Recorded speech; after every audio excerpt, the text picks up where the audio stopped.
Okay, so we're getting to the end of the summer. The Swiss watch industry is awaking from its hibernation, and we mark that with Geneva Watch Days.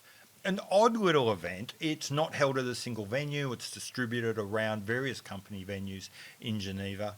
It's very narrow. There's not a lot of brands, there's about 30 brands involved, but it's incredibly deep. It cuts from Frederic Constant and Alpina at the entry level and goes all the way up to Grubel Forsey, MB&F and Urwerk at the very top of the horological tree, and all stops in between. Speaking of in between, right in the middle, you've got Breitling, a brand I really have a lot of time for. I think is insanely interesting, doing incredible things at the moment, and a brand I really like to watch, talk about, and I've got to be honest, buy. Breitling is one of the founding members, founding partners of Geneva Watch Days, and tends to bring a fairly big show every year. Last year, they brought 3 new chronographs, the muscle car themed top time. What do I think they're going to do this year? Let's talk about that after the intro.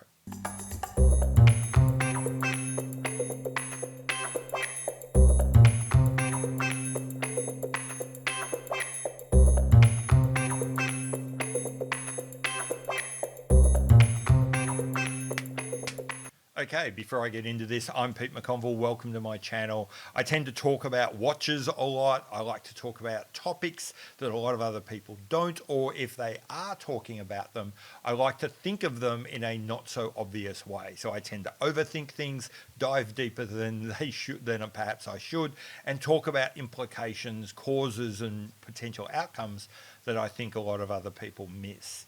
If that sounds of interest to you, subscribe and we'll see more of each other into the future. Okay, so getting past that, getting back to our topic now, what do I think Breitling's going to do at Geneva Watch Days 2022? I should first say I've got no special insight. I don't have any insider knowledge. This is just based on one guy who watches the brand more carefully than most, making some barely educated guesses. In history, I've been right and wrong about the same amount of time. So whether I'm right or wrong here is probably a coin toss. How much you want to believe me, up to you. I certainly wouldn't be putting any money on my guesses. Wouldn't recommend you do either. Okay, so I'm going to start with option 1, the one that I think is most likely to happen, which is a re-release, some more watches coming out, more chronographs coming out in the Top Time collection. I think it is most likely also that they will withdraw the muscle car themed ones, the Mustang, Shelby Cobra and Corvette themed watches, and replace them with something else. Why? Because that original Top Time collection came out in this show last year. It was released as what Breitling calls a capsule collection. That is a limited time collection, so it's expected to go out of production, out of catalogue pretty soon. And there's a nice synchronicity to withdrawing it at the same show that it was introduced and replacing it with something else. Of course, next, sort of call it option 1A, if you like, is that they keep the 3 muscle cars and add something else as well, and they run alongside each other for a while. That could happen, but I don't think it's likely. What do I think those watches will be? They'll be extensions of what we have now. Relatively simple, classically styled chronographs with some kind of historical retro theme that follows the historical blueprint of sprints and top times. And that means fun, playful, a little bit more affordable. They're not going to be cheap, they're Breitlings, and a bit more youthful. In particular, I think in 2022, noticing that we're moving sort of from the 50s and early 60s ideas into more later 60s and 70s. If I was going to guess on the theme, I'd be thinking surfboards. So those surfboard sprints and Daytoras and top times that we got in like 68, 69 may well make a comeback in 2022. Okay, so if not that, what do I think is coming? I think the next most likely is going to be some kind of infill to the Premier B01 line, which at the moment is really popular but very, very narrow. About a year and a bit ago, Breitling introduced the manual wine pistachio dialed Premier. I think it's the B01 or B09. I haven't got it on the notes in front of me and I'm doing it by memory. It's one of those two. And that has been something of a darling. People have really liked it. I believe it's sold okay. It's doing well. And it is matched with a blue dial and a gold and a what they call a duograph or a split chrono. And then above that again, there's a steel and a gold version of the Datora, which is an annual calendar and moon phase. But very narrow choices. At the bottom end, you've got like the pistachio with a red dial, boutique edition. At the duograph, it's blue and black, and at the high end, it's black and salmon. Just those colorways. At the time that those watches were released, there was a lot of discussion that there were other colorways, other ideas being considered and would be rolled out in future. Maybe this is the time. Maybe this is where we see an expansion to that line. I don't think so, because I suspect that the most likely expansions, and certainly the ones everyone in the little Breitling community are asking for, are the more straight down the line, black, white, silver kind of dials, panda or reverse panda, that would just be classically good looking. And that makes a lot of sense. I think Breitling will do that, but just not at this show. Breitling has generally been leaning hard into the more avant-garde, casual, fun type stuff, especially at this show. Those watches just seem a little too mainstream for Breitling, in the next week or so. I think they're going to come out on some random dreary Sunday afternoon. I think they will come out one day, but not at a big show like this. That's why this idea of some continuing infill to the Premier chronograph line is probably only my option number 2.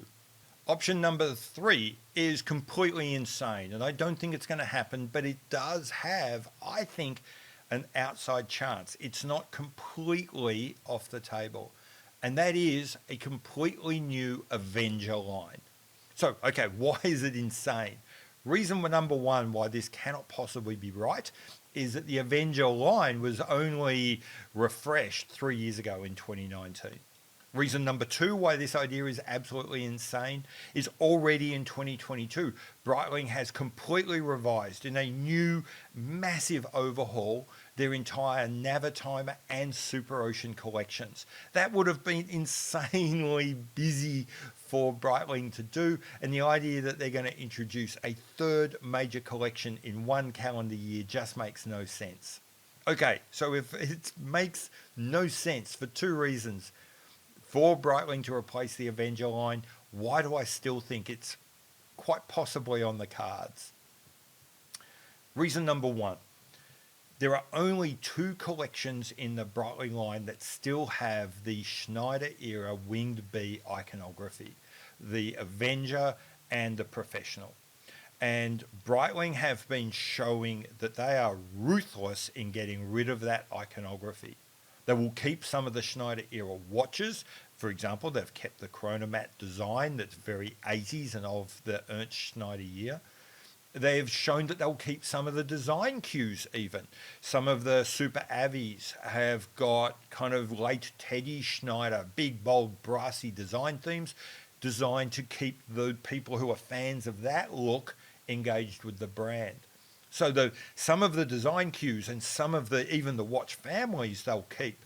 But Breitling has shown they will not keep the iconography. Whenever an opportunity comes to get rid of that winged bee, they will do it ruthlessly. And I think that is really going to motivate them to attack the Avenger fast and hard. Secondly, we've seen an enormous amount of retro-inspired re-editions from Breitling. And I think there is some discussion again on the net that it's all very well to mine your own history, but at what point are you going to do something new and forward-looking? The Avenger line was only created in 2001. It has no deep history. By definition, anything you do to it is going to be contemporary and forward-looking. Reviewing that, revising that, bringing out a new version is going to say a lot about Breitling's balance of looking backwards and forwards. It's going to say a lot about Breitling's ability to take the brand into the future. And I think they may well want to grab that opportunity. Okay, so everything I just said applies to both the Avenger and the Professional. Why am I saying that the Avenger is the most likely? purely because the rumor mill seems to be implying that a new super quartz movement, potentially in-house super quartz movement for Breitling, is expected in 2023 or 2024. I think that rumor has some legs, and I don't think we're going to see a new professional line until that movement is ready. So for that reason, I'm kind of parking an update to the professional line, which brings me back to the idea of an update to the Avenger. Okay, so if they do bring back the Avenger, what do I think it's going to look like? Now, I'm drawing this a little bit, I suspect, on just what I'd like to see, but also on some of the things that we've been seeing and what Breitling has been doing in their other collections. So I think what we're going to see with a new Avenger is more concentration on a broader variety of sizes, bringing some of these watches down to smaller sizes, more wearable for a greater range of people. I think we're going to see the watches become slimmer, easier to wear. I think we're going to see them become a little bit more fashionable, a little bit more elegant, a little bit more playful. And I also think we're going to see some different materials. So my guess is that the next Avenger will go from 300 meters water resistance down to 100 meters. I think that the next Avenger will be slightly smaller, but will cover the same size range that the Super Ocean does, from 36 up to say 45, 46, with a couple in between.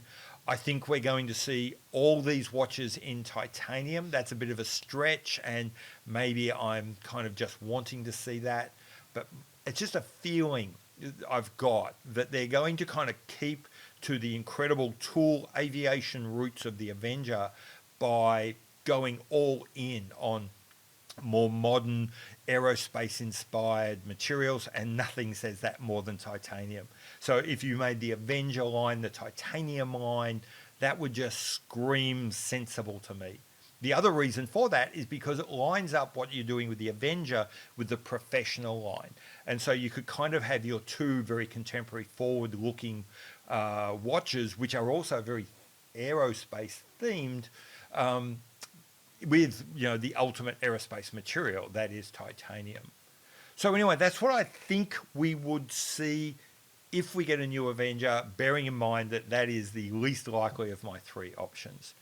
So anyway, that's my take on what I reckon we might see out of Breitling in the next couple of days. Love to hear your views. Maybe not even what you think they will do, but what you think they should do, what you think you'd like them to do, whatever. Stick them in the comments below.